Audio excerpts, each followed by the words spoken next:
आज हम लोग बात करने वाले हैं बीए पार्ट 1 हिस्ट्री ऑनर्स का पेपर 1 का ये चैप्टर 8 है। चैप्टर 8 बहुत अच्छा से कंप्लीट हो गया। इसमें का जो भी मोस्ट इंपॉर्टेंट ऑब्जेक्टिव क्वेश्चन होगा वो आज हम लोग देखेंगे।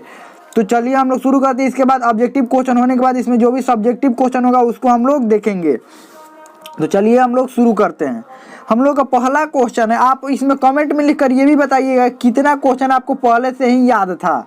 जो हम चैप्टर में पढ़ाए हैं कितना क्वेश्चन आपको पहले से भी याद था, और जो भी आपको डाउट होगा वो सब कमेंट में आप पूछ सकते हैं।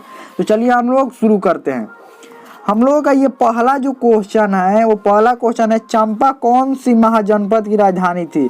जो चंपा थी, एक बात समझिए, देखिए मैप, ये देखिए मैप, देखिए ये देखिए परफेक्ट तो मैप नहीं बन पाया, लेकिन इसको देखिए यहाँ पर ये मगध शुरू में था। मगध देखिए, और ये मान लीजिए गंगा, ये गंगा नदी है, गंगा नदी है। तो ये निचले वाला क्षेत्र में थोड़ा सा मगध था। मगध कौन सा थोड़ा सा में क्षेत्र में था, लेकिन धीरे धीरे ये बढ़ता गया। अब मगध के ठीक निचला वाला जो क्षेत्र था वो कौन था, चंपा था। निचला वाला क्षेत्र चंपा था। ये चंपा कहाँ की राजधानी थी, ये चंपा कहाँ की राजधानी थी, अवंती, मगध, अंग या काशी तक ये अंग की राजधानी। चंपा कहाँ की राजधानी थी, अंग। तो ये पूरा जो महाजनपद था वो अंग महाजनपद था, अंग, और इसमें राजधानी थी, ये राजधानी हो गई, ये चंपा राजधानी थी इसकी। कहाँ राजधानी थी, चंपा। लेकिन बाद में इसको भी क्या कर लिया गया, चंपा को भी मगध में मिला लिया गया, ध्यान रखिएगा। इसी तरह से तो मगध बढ़ पाया, पूरा बहुत विस्तृत हो पाया। तो चंपा की राजधानी कहाँ है, और चंपा किसकी राजधानी थी, अंग की राजधानी थी, ध्यान रखिएगा। आगे बढ़ते हैं। अगला क्वेश्चन क्या है, अगला क्वेश्चन है, निम्न में कौन महात्मा बुद्ध के समकालीन था। यानी कौन इनमें से महात्मा बुद्ध के समकालीन, यानी महात्मा बुद्ध के समय का था।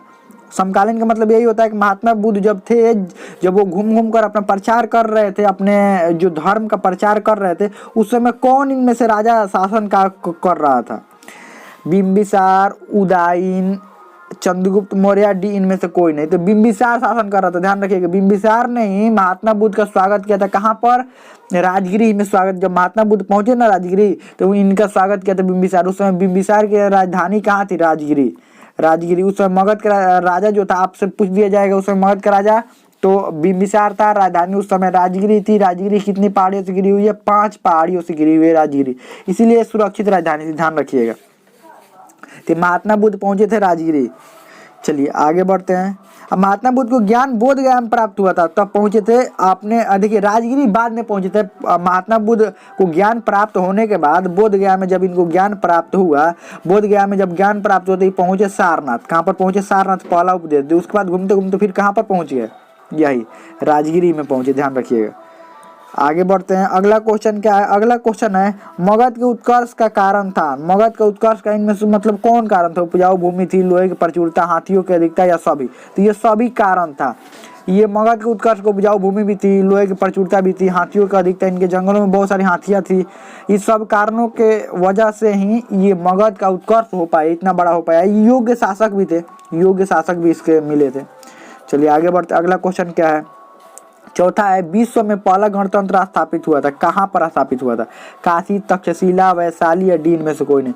तो वैशाली में पहला जो गणतंत्र है वो वैशाली में स्थापित हुआ था। वैशाली किसकी राजधानी थी, कौन से महाजनपद की राजधानी थी, ध्यान रखिएगा। आपको बताना है कौन सा महाजनपद की राजधानी थी जो वैशाली थी, आपको कमेंट में लिखकर जरूर बताना है।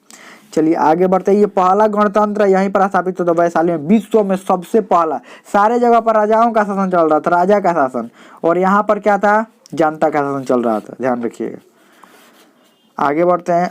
मगध साम्राज्य का वास्तविक संस्थापक था। मगध साम्राज्य का वास्तविक संस्थापक कौन था, बिंदुसार, बिंबिसार, अजातशत्रु, डी, इनमें से कोई नहीं। तो बिंदुसार नहीं, कौन था, बिंबिसार। डबल बी आ गया, यानी ताकतवर था, तो इसी ने मगध साम्राज्य की स्थापना किया था। और बिंदुसार का संबंध मौर्य वंश है, मौर्य वंश। चंद्रगुप्त मौर्य के बाद ये बिंदुसार राजा बना था, और बिंबिसार इसका संबंध हर्यक वंश से है, हर्यक वंश का भी वास्तविक संस्थापक बिंबिसार को माना जाता है। मगध साम्राज्य का भी वास्तविक संस्थापक बिंबिसार को ही माना जाता है। चलिए आगे बढ़ते हैं। अगला क्वेश्चन क्या है, ईसा पूर्व 6ठी शताब्दी के प्रारंभ में भारत का सर्वाधिक शक्तिशाली राज्य था। यानी कौन सा भारत का सर्वाधिक शक्तिशाली क्षेत्र था, कौन सा, मतलब इनमें से आपको बताना है कौन सा क्षेत्र जो था वो सर्वाधिक शक्तिशाली था।